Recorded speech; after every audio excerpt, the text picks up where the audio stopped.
Salut les replayers, on se retrouve pour une nouvelle vidéo. Vous l'avez déjà sans doute vu hier, nouveau concept sur la chaîne. On fait le tour de l'actu de nos clubs préférés. Et aujourd'hui, on va faire le tour de l'actu du Real Madrid parce que énormément de choses à dire cette semaine. Anderson. Moi, j'aime pas comment tu dis on va faire l'actu du Real Madrid. Non, tu dois dire on va faire l'actu du meilleur club du monde. Non, il est insolent ce gars. Oui, je suis désolé. Non, ce gars est insolent. Tu dois le dire. Je me suis dit, mais qu'est-ce qu'il va me dire encore? Mais qu'est-ce qu'il va me sortir? Tu dois dire les termes. Je suis désolé. On n'est pas juste le Real Madrid. On est le meilleur club du monde. Donc voilà, oui. On a pas mal de choses à discuter. Est-ce que le Real est relancé en Liga? Est-ce que le Real va réussir à passer l'Atlético en Ligue des Champions? Le retour de Jude Bellingham? À ce qui paraît, Vinicius, comment il s'appelle? Mbappé. J'ai pas fait exprès. Vraiment, j'ai pas fait exprès. Je vois déjà les trucs de Mbappé dans les commentaires, j'ai pas fait exprès. Apparemment, ça s'entend pas trop. Bref, on a énormément de choses à parler dans cette vidéo. Bah écoutez, si vous kiffez le concept, n'hésitez pas à mettre le petit like, ça nous aide au référencement et on envoie le générique, c'est parti!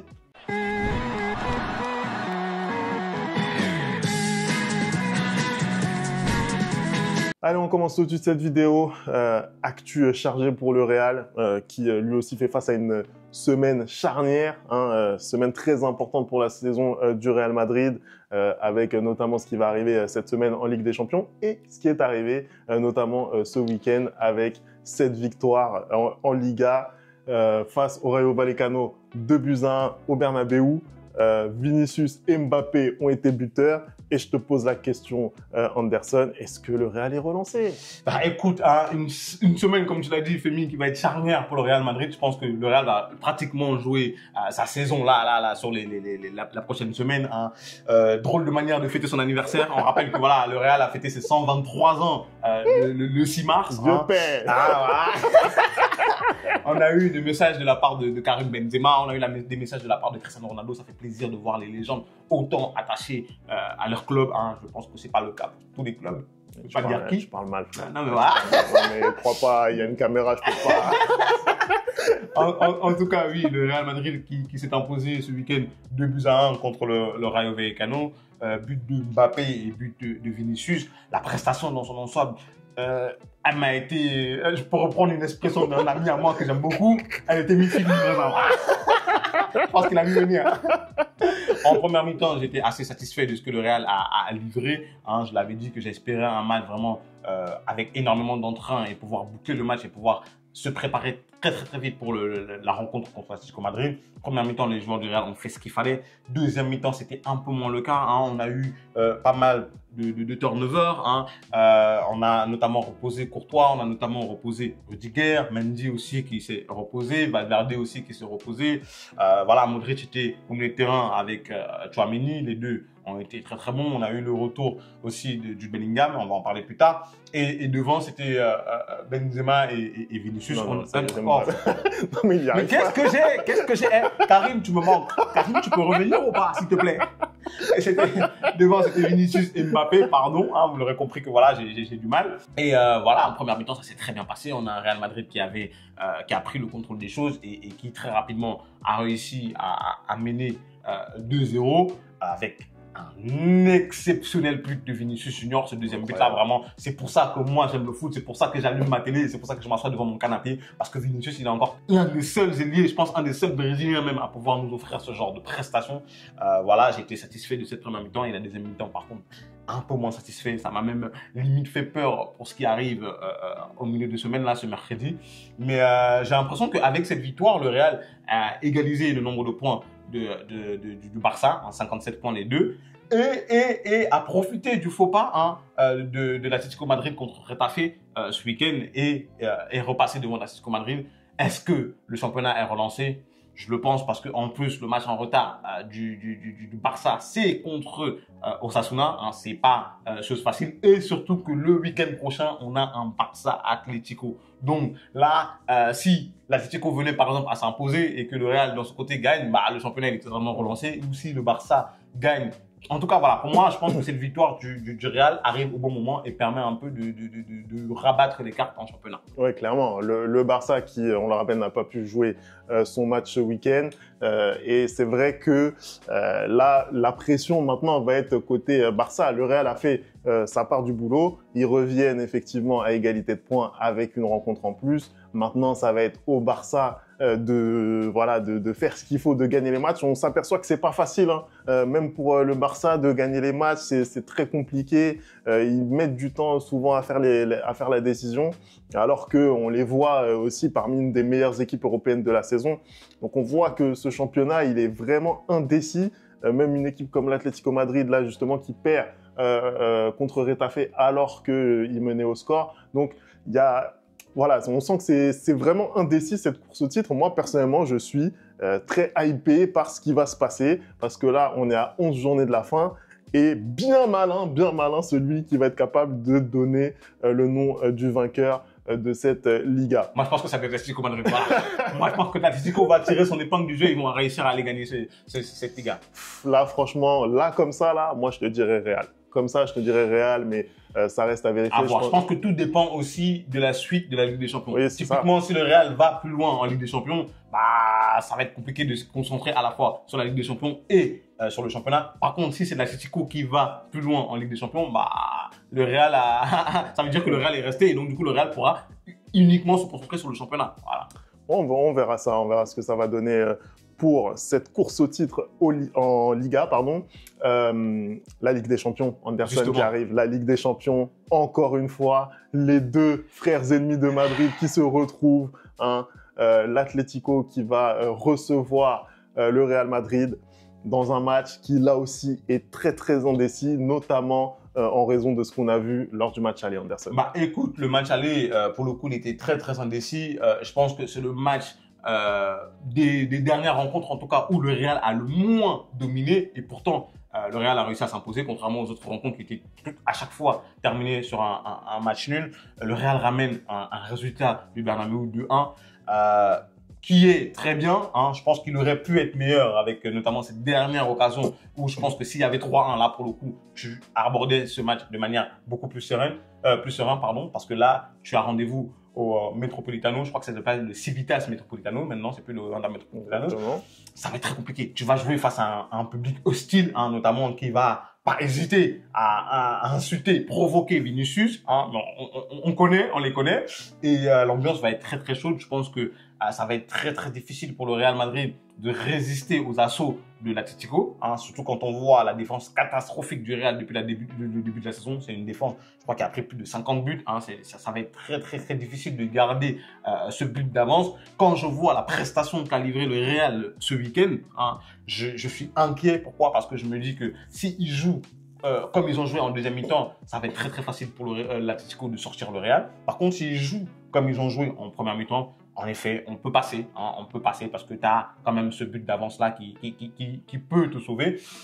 Ce qui me donne espoir un peu, c'est que bah, du coup, justement, l'Atlético va être obligé de sortir pour pouvoir aller marquer ce but de retard-là. Et ça peut donner des opportunités au Real, notamment avec Vinicius, Mbappé, de sortir, hein, de pouvoir aller dans le dos et faire jouer leur vitesse et pouvoir peut-être avoir un résultat. Un autre aspect aussi qui me fait plaisir, c'est que tu récupères Jude Bellingham de sa suspension en Ligue des Champions, hein, et je pense qu'il va venir vraiment mettre pas mal d'impact dans ce milieu de terrain. Et le dernier point aussi, c'est que quand je regarde la prestation de l'Atlético Madrid ce week-end, je me rends compte aussi que c'était compliqué pour eux. Hein. Ils ont perdu dans les derniers instants, malgré... je pense que c'est du fait aussi du carton rouge de Correa. Hein. Je pense qu'il est venu un peu plomber le match, mais tu vois quand même qu'ils sont pas si à l'aise que ça et que si toi, tu arrives dans leur stade très très vite, tu contrôles le ballon et tu arrives à mettre un but, je pense que les dés sont jetés pour toi. Ouais, moi je suis d'accord. Hein. Je pense que le Real est clairement au-dessus intrinsèquement de cette équipe de l'Atlético. On l'avait dit lors de l'avant-match, avant le match aller, et pour moi, la donne n'a pas vraiment changé parce que quand je regarde ce match aller, je me dis que on a eu peut-être le pire Real qu'on a vu cette saison, notamment lors des confrontations face à l'Atlético. Et malgré ça, ils ont été incapables de proposer grand-chose, les Colchoneros, et ils repartent avec la défaite en plus. Donc, pour moi, je les vois vraiment pas passer à côté. Je vois pas comment l'Atlético va pouvoir gagner ce match, vu en plus les difficultés qu'ils ont à se créer des occasions. On rappelle que le but de Julián Alvarez, il arrive un peu de nulle part. Donc voilà, c'est très compliqué offensivement pour cette équipe de l'Atlético. Pour moi, le Real est au-dessus. Et je pense aussi que le petit retard qu'ils ont pris en Liga va les inciter, va les piquer et les inciter vraiment à prouver qu'ils sont toujours dans le coup. Ça passe aussi par justement une qualification nette pour les quarts de finale. Donc je pense que le Real est grand favori de ce match. Je pense même qu'ils vont le remporter. Hein. Ils sont favoris de la qualif et je pense qu'ils vont le remporter. Moi, je sais pas. Je pense que le match au Metropolitano, il va y avoir un match nul. Je pense qu'on va être sur un match nul et peut-être le Real qui passe. En tout cas, c'est ce que j'espère. Hein. Mais en tout cas, quoi qu'il arrive pour moi, je suis désolé, quoi qu'il arrive pour moi, ça nous permettra peut-être de faire des bonnes choses dans ce mercato-là parce que j'estime qu'il y a énormément de choses qui ne sont pas faites au Real Madrid aujourd'hui. On se retrouve dans une situation où on est obligé de faire jouer des joueurs hors position. Hein. On comble à chaque fois et je pense qu'il y a des décisions qui ont besoin d'être prises dans ce club-là et ces décisions ne pourraient être prises que si le Real faisait une saison blanche. Hein. Bien évidemment, ce que je n'espère pas. Qu'est-ce que tu essaies de dire? Où tu veux en venir? Non, où je veux en venir, c'est qu'aujourd'hui, on a besoin de changement, Femi. Et pour qu'il y ait ce changement-là, hein, et justement, ça va me faire la transition avec le prochain sujet, c'est peut-être que on ne gagne rien, hein, pour que Carlo Ancelotti s'en aille. Voilà, c'est ça. C'est la transition de 2 minutes, là, c'est ça. C'est pour arriver ici. Ok. Non, plus sérieusement, on a des échos comme quoi le Real aurait discuté avec Xabi Alonso, hein, et que ce serait peut-être à la fin de la saison la fin pour Carlo Ancelotti. Toutefois, on nous fait comprendre que si remporter un trophée majeur, à savoir la Liga ou la Ligue des Champions, bah son aventure pourrait continuer avec le Real Madrid. Donc, Femi, moi je te pose la question hein, parce que moi je suis pas objectif. Donc je te pose la question à toi qui est peut-être objectif, qui est plus objectif que moi. Est-ce que tu penses que Carlo Ancelotti qui continue avec le Real Madrid, c'est une bonne chose ou pas? Écoute, je suis pas supporter du Real Madrid. Honnêtement, je comprends qu'il puisse y avoir une petite forme de lassitude par rapport à Carlo Ancelotti parce que ça fait longtemps qu'il est là, parce qu'il y a eu des revers quand même, et notamment cette saison, qui sont très difficiles à avaler. Je le comprends. C'est clair que moi, en tant que supporter parisien, si je prenais 2 fois 4-0 ou voilà 2 défaites par 4 buts d'écart coup sur coup contre l'OM, bah forcément ça me ferait titiller, tu vois. Après, encore une fois, à côté de ça, c'est quand même quelqu'un qui mène sa barque de façon assez remarquable, hein, parce que voilà, il a eu un torrent de blessés, hein, il a dû composer avec un effectif qui est très limité. Après, c'est lui qui l'a choisi, tu l'as précisé. Enfin, en tout cas, voilà, c'est ce qu'il il a fait comprendre. Voilà, c'est un petit peu ce qui véhicule comme message de communication. Mais voilà, en tout cas, il est obligé de faire avec ce qu'il a aujourd'hui. Et force est de constater que voilà, ça l'amène encore une fois à être potentiellement qualifié pour les quarts de finale de Ligue des Champions, en course pour aller encore une fois chercher le titre en Liga. Voilà, c'est du Carlo Ancelotti. On n'est pas forcément convaincu par ce que le Real Madrid propose footballistiquement, et je pense qu'on peut légitimement s'interroger sur la qualité du jeu et sur ce que un autre coach aurait pu apporter vu la qualité des joueurs, parce que c'est vrai que individuellement la qualité qu'il y a au Real Madrid, bah, elle est nulle part ailleurs sur la planète football, on va pas se mentir. Donc c'est vrai que avec ce matériel-là, tu peux en attendre plus au niveau du jeu. Bah moi, c'est ça le problème en fait. C'est ce dernier point que tu viens d'aborder qui me gêne aujourd'hui. Quand tu regardes l'effectif qui est à disposition de Carlo Ancelotti, je suis d'accord, il n'y a pas une centaine de joueurs dans son effectif, mais il y a des joueurs avec de la qualité et je trouve qu'il ne tire pas un maximum de ces joueurs-là. Ils ne tirent pas un maximum de leur qualité parce que jouer de la manière dont le Real joue aujourd'hui avec les hommes que tu as sur le terrain, ce n'est tout simplement pas normal. Je suis désolé, je vois un Xabi Alonso qui reprend cette équipe-là. Tu vas avoir une équipe qui va faire beaucoup plus de pressing. Tu vas avoir une équipe qui va avoir des schémas d'attaque précis qu'il n'y a pas aujourd'hui, Femi. Tu vas avoir une équipe où il y aura beaucoup plus de rotation parce que sur le banc, tu as des joueurs qui ont de la qualité, à savoir des Hendrick, à savoir des Arda Güler. Et en fait, tu ne vas pas forcément jouer tout le temps avec des joueurs hors position. Tu vas avoir un entraîneur aussi qui va te demander que pour avoir tel ou tel résultat, j'ai besoin d'avoir tel ou tel joueur. Aujourd'hui, Ancelotti, il dit j'ai besoin d'avoir tel ou tel joueur. Le board lui dit non, il s'arrête là. Tu vois, c'était pas le cas quand c'était un Mourinho. La dernière fois que le Real a fait un recrutement en hiver, c'était Mourinho. frérot, est-ce qu'on se rend compte? Ça fait très longtemps et c'est pas normal. Quand on voit le nombre de blessures qu'il y a dans l'équipe, aujourd'hui, il en revient à lui de renforcer son équipe. Aujourd'hui, il en revient à Ancelotti d'avoir une tactique quand le Real débute les matchs, ce qui n'est pas le cas aujourd'hui. J'ai l'impression que depuis beaucoup trop d'années, Ancelotti, il se repose sur les qualités individuelles de ses joueurs. Ça a été le cas tout le temps. Avant, c'était Cristiano Ronaldo. Après, ça a été Benzema. Après, ça a été Vinicius. L'année dernière, c'était Jude Bellingham. Et cette année, c'est Mbappé, c'est Vinicius. En fait, à aucun moment, tu vois cette équipe-là développer un football collectif. À aucun moment, tu vois la tactique que met en place Carlo Ancelotti. Tu vois ou pas? Et moi, ça me dérange. Alors, bien évidemment, c'est un meneur d'hommes et il gère très bien ses hommes et ils sont tous satisfaits. Bien évidemment, à chaque saison, il remporte des titres et c'est ce qui fait aussi que tu peux continuer avec lui. Ça aurait été par exemple très difficile. Moi, c'est depuis longtemps que je demande à ce qu'il parte, mais ça aurait été très difficile de le faire partir l'année dernière alors qu'il a gagné une Liga et une Ligue des Champions. Tu vois ce que je veux dire? C'est pas logique en fait. Et tu dois attendre quand il ne va pas gagner. Et je pense que peut-être que justement pour avoir ce changement-là, c'est cette saison-là où la Liga, je pense que ça va être très compliqué pour le Real. La Ligue des Champions, même si tu passes l'Atlético Madrid, pour moi, ça va rester assez compliqué parce que après tu as Arsenal, après tu as encore peut-être le PSG ou Liverpool en demi-finale, tu vois. Donc c'est très difficile d'arriver au bout pour ce Real-là en tout cas. Pour moi, l'équipe qui a le plus exposé les faiblesses du Real Madrid cette saison, c'est Liverpool. C'est Liverpool et je vois pas comment le Real pourrait monter en gamme face à ce même Liverpool-là ou un Paris Saint-Germain. Pour moi, je te jure que il y a ce match-là, ça va être une hécatombe pour le Real Madrid. Je pense que le Barça aussi a bien montré. Ah oui, le Barça, non, mais le Barça, comment dire, le Barça, c'est même pas, ça devient habituel dans le sens où, pour le coup, justement, Carlo Ancelotti, il fait un complexe d'infériorité face au Barça parce qu'il y a des entraîneurs qui sont passés au Real et qui gagnaient contre le Barça. Typiquement, un Zinedine Zidane, on veut bien dire ce qu'on veut sur lui, mais il n'a jamais perdu au Camp Nou avec le Real Madrid.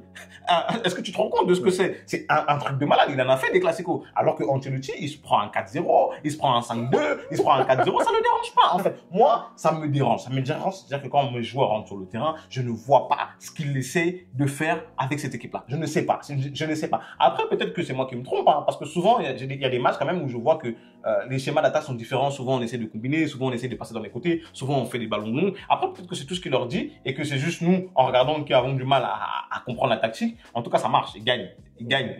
Et comme il le dit, il a plus de 1000 matchs, on va pas l'apprendre à coacher. Mais voilà, moi, si aujourd'hui, la saison, elle se termine par une saison blanche, je serais pas triste. Je veux pas te mentir, je serais pas triste parce que voilà, on a déjà assez gagné, hein. Dans nos 123 années, on a gagné énormément de Ligue des Champions, énormément de Liga, énormément de Coupe du Roi. Donc voilà, c'est peut-être ça qui va nous permettre d'aller. Moi, je vais te dire, c'est parce que justement, le Real Madrid gagne encore qu'il y a cette possibilité pour les supporters, voilà, de réclamer encore plus, de réclamer du jeu, etc. Quand Carlo Ancelotti va partir, si jamais il part en fin de saison, quand il va partir et que vous allez prendre peut-être Xabi Alonso, qui sait, et que vous allez bien jouer au football et que vous n'allez pas gagner, là, à ce moment-là, on va pouvoir parler. Parce que c'est bien beau le jeu, hein, c'est bien beau, mais crois-moi, le jeu, ça ne remplace pas les victoires, ça ne remplace pas les trophées. Donc en attendant, vous avez des trophées, vous avez des titres, etc. Prenez-les pour ce que ça vaut, parce que quand il n'y en a pas, je peux vous dire que ça fait mal et moi, je sais de quoi je parle. Voilà, tout simplement. Je pense est-ce qu'on a fait le tour? Non, on n'a pas parlé d'un sujet qu'on n'arrête pas de tourner autour du pot depuis tout à l'heure, hein, à savoir le retour de Jude Bellingham. Hein. Jude est enfin de retour de suspension des Ligas et des Ligues des Champions. Il les a cumulés ces derniers temps. C'est clair. Je pense qu'il va arrêter de dire de fuck off. Je pense que là, il a compris sa leçon. Il avait mis un post sur Instagram d'ailleurs où il disait que ouais, non, il a vraiment appris sa leçon. Écoute, ça fait plaisir de revoir Jude sur un terrain de football, même si sa prestation contre le Rayo était assez compliquée. On voit qu'encore une fois de plus, au niveau de l'impact, il est là. Hein. Il a gagné, je crois que c'est le joueur qui a encore gagné le plus de duels, il me semble 14, un truc comme ça. Par contre, il a perdu énormément de ballons aussi. Je crois qu'il a perdu plus de 10 ballons. Donc, le match était assez difficile. Mais bon, il n'avait pas de rythme. Ça faisait 3 matchs qu'il n'avait pas joué. Et je pense que ça va être un renfort hyper important contre l'Atlético Madrid parce que je pense que le match, principalement, va se jouer au milieu de terrain et les efforts que fournit Jude Bellingham, hein, c'est super important pour essayer de contrer une équipe comme l'Atlético Madrid. Les ballons qu'il récupère, pareil, tout ça vont nous permettre peut-être d'aller chercher un résultat et je suis très heureux de revoir Jude sur le terrain parce que tu vois clairement un Real Madrid quand Jude Bellingham est là et un Real Madrid quand il n'est pas là, tant son impact physique et sa manière de se projeter aussi aide vraiment l'équipe. Et surtout que j'ai remarqué que sur ce match, il s'était un peu moins projeté. Je pense qu'il a un peu moins gêné les attaquants. Donc, s'il a vraiment cette fonction-là où il doit cadrer le milieu de terrain et un peu plus intercepter des ballons, moi, ça me va aussi. Après, bien évidemment, il a la capacité de se projeter pour apporter le surnom et aller marquer. Écoute, j'espère que c'est ce qu'il va faire mercredi. Voilà. Moi, je pense qu'on a sous-estimé l'apport, que ce soit de Jude Bellingham, parce que c'est de lui dont on parle, mais aussi de Valverde dans cette équipe-là. Et le fait qu'ils aient été absents aussi, ça n'a pas avantagé le Real Madrid. Ils sont prépondérants dans le collectif madrilène et aujourd'hui, le fait de les revoir, ça change le visage de l'équipe à mon avis. Et dans les matchs comme ça, à haute altitude, comme ils vont avoir droit au Metropolitano, je pense que ça va faire une grosse différence. Après, à voir comment Jude va se positionner, est-ce qu'on va avoir droit au Jude un petit peu clutch, qui joue un peu comme un second attaquant, ou est-ce qu'on va avoir droit à un Jude un petit peu plus travailleur? Ça, je ne le sais pas pour être tout à fait honnête, mais en tout cas, ce qui est certain, c'est que son retour, il va vraiment faire du bien à cette équipe madrilène. Ça va permettre justement à ce que tout le collectif puisse être articulé autour de Jude. Il a montré la saison dernière qu'il était capable de répondre dans ce genre de match. On va voir ce que ça va donner, mais moi, j'ai grande confiance en lui. Écoute, moi j'ai hâte. Si on pouvait sortir la racaille madrilène, ça me ferait plaisir. Wow. Si on pouvait sortir la racaille madrilène, ça me ferait plaisir. Bien évidemment, je parle de l'Atlético. Allez, merci d'avoir regardé cette vidéo. On n'oublie pas les bonnes habitudes @TheReplayFoot. Et on se retrouve très vite pour une nouvelle vidéo. Ciao.